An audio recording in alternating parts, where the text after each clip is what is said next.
विजयी झालेला आहे। रायगड जिल्हा परिषदेत शिवसेनेचे विकास गोगावले हे विजयी झालेले आहे। महत्त्वाची अपडेट, भरत गोगावले यांचे पुत्र जे पहिल्यांदाच या निवडणुकीत आपलं नशीब आजमावत होते, ते निवडणुकीच्या रिंगणात होते, ते विजयी झालेले आहे। त्यामुळे शिवसेनेसाठी महत्त्वाची बातमी। पुन्हा एकदा जाणार आहोत आमचे प्रतिनिधी अजयेश नाडकर यांच्याकडे।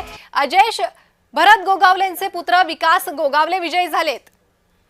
खरं आहे, रायगड जिल्ह्यातील काही प्रमुख लढती होत्या, त्याकडे संपूर्ण रायगडचं लक्ष होतं। मंत्री भरत गोगावले यांचे पुत्र नडगाव बिरवाडी या मतदारसंघातून आपला नशीब आजमावत होते आणि विकास गोगावले यांचा या ठिकाणी विजय झालेला आहे। राष्ट्रवादीचे महाडिक उमेदवार जे होते त्यांचा पराभव झालेला आहे आणि त्यामुळे जल्लोष जो आहे तो आता सुरू झालेला आहे। शिवसैनिकांमध्ये प्रचंड उत्साह जो आहे तो शिवसैनिकांमध्ये पाहायला मिळत आहे। त्या ठिकाणी जी ताकद शिवसेनेची होती ती कायमस्वरूपी राहिली आणि मंत्री भरत गोगावलेंच्या मतदारसंघात पुन्हा एकदा दबदबा हा मंत्री भरत गोगावलेंचाच आहे या ठिकाणी पाहायला मिळत आहे। तर दुसरीकडे माजी मंत्री मीनाक्षी पाटील यांची सून जी आहे चित्रा पाटील याचा पराभव झालेला आहे। त्या ठिकाणी रशिका केनी, जिल्हा प्रमुख राजा केनी यांची पत्नी या ठिकाणी शिवसेनेच्या त्या विजयी झालेल्या आहेत। अगदी अजयेश, आपण जर पाहिलं तर रायगडात शिवसेना विरोधात राष्ट्रवादी हा सामना कायमच असतो, ही लढत कायमच पाहायला मिळते। नगरपालिकांमध्ये, नगर परिषदांमध्येही ही लढत पाहायला मिळाली होती आणि अगदी मतदान केंद्राबाहेर, या निकाल केंद्राबाहेरही काहीसा गोंधळ झाला होता आणि त्यानंतर आता शिवसेना विरुद्ध राष्ट्रवादीच्या या सामन्यात शिवसेनेनं आपलं वर्चस्व दाखवलेलं आहे। त्यामुळे हा राष्ट्रवादीला एक मोठा धक्का मानला जातोय।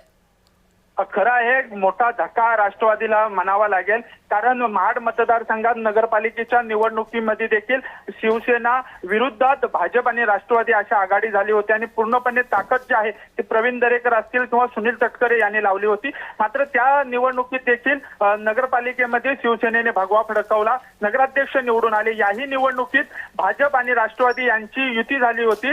शिवसेना एकटा पक्ष होता जो स्वतंत्र लढत होता आणि याही निवडणुकीत आपण पाहिलं तर महाड असेल त्या ठिकाणच्या सर्व जिल्हा परिषदेच्या जाग्यावर आता बहुतांश उमेदवार हे विजयापर्यंत पोहोचले आहेत आणि त्यामुळे फक्त घोषित करण्याची औपचारिकताच बाकी असेल आणि पंचायत समितीची एक जागा सोडली तर सर्व जागा या शिवसेनेने जिंकल्याचं चित्र जे आहे ते स्पष्ट या ठिकाणी आणि त्यामुळे मंत्री भरत गोगावलेचा करिश्मा जो आहे तो कायम या मतदारसंघात पाहायला मिळतोय। जी अजयेश, धन्यवाद या सविस्तर माहितीसाठी। त्यामुळे रायगड जिल्हा परिषदेत शिवसेनेचे विकास गोगावले विजयी, शिवसेनेसाठी भरत गोगावलेसाठी ही अत्यंत आनंदाची बातमी समजली जाते। तर जिल्हा परिषद आणि पंचायत समित्यांच्या निकालांचे हे अपडेट वेळोवेळी आम्ही जय महाराष्ट्र तुमच्यापर्यंत पोहोचवत आहोत। या पुढील सूत्र मी माझे सहकारी सिद्धेश ताकवले यांच्याकडे देते। सिद्धेश, धन्यवाद प्रणिता। त्यामुळे आपण पाहतोय सध्या रायगडमध्ये जिल्हा परिषदेत शिवसेनेचे विकास गोगावले हे आता विजयी झालेले आहेत। शिवसैनिकांकडून सध्या रायगडमध्ये मोठा जल्लोष केला जातोय। तटकरे विरुद्ध गोगावले असा सामना कायमच विधानसभेपासून रंगत आलेला होता आणि तोच सामना आता रायगडच्या जिल्हा परिषदेमध्ये सुद्धा पाहायला मिळतोय।